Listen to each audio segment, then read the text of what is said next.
Because I was late with the supper, my foster father took a whip to punish me. But he had only struck me twice when he had a sudden heart attack and died. Before long, I was put on a train again to be sent for adoption once more. I am an orphan. I can't even recall how many times I've been adopted. It seems, for as long as I can remember, suffering has simply been my fate. And so, at 11 years old, I was left all alone on the platform, waiting for someone to adopt me. But this time, it was all a mistake. Mr. Matthew and Miss Marilla Cuthbert of Green Gables are an unwed brother and sister. Growing older, they decided to adopt a boy to help them with the farm work, but the orphanage, by some twist of fate, sent me instead. He asked the station master where the boy who was sent might be, only to be told that I, a girl, was the only one there. I could see the trouble in his eyes. I suppose you are Matthew Cuthbert of Green Gables. Well, I'm very glad to see you. I was beginning to be afraid that you weren't coming, and I was imagining all the things that might have happened to prevent you.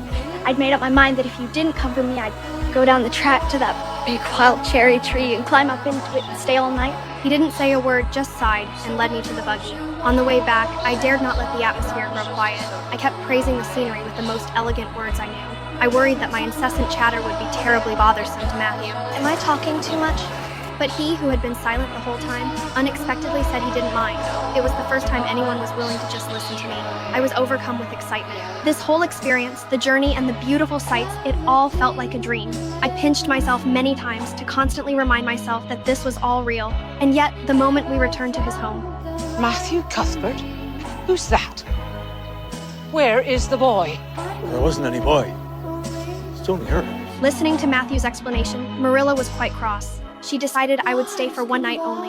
When I heard that decision, I fell to my knees. I couldn't stop crying. I shouldn't have allowed myself to hope. How could someone like me ever deserve to be called lucky? At supper, I didn't eat a single bite. I buried my head in the covers and cried the whole night through. The next morning, I said my goodbyes to Matthew. It was in the hopes that he would stay. Thank you. Marilla drove me to the agent's office. During the ride, Marilla was curious about my life. I truly didn't wish to speak of it, but not wanting her to think me insincere, I had no choice but to tearfully open my own wounds. At the agent's, Marilla explained what had happened. The agent said her neighbor needed a girl, and that I could be placed there. Looking at the wretched scene before me, I knew that this would be my new life. I lowered my head, ready to accept the arrangement. Just as I was lost in my thoughts, Marilla's words felt like a soft spring breeze to my heart. Well, I don't know. I didn't say Matthew and I had absolutely decided we wouldn't keep her. I just came over to find out how the mistake had occurred.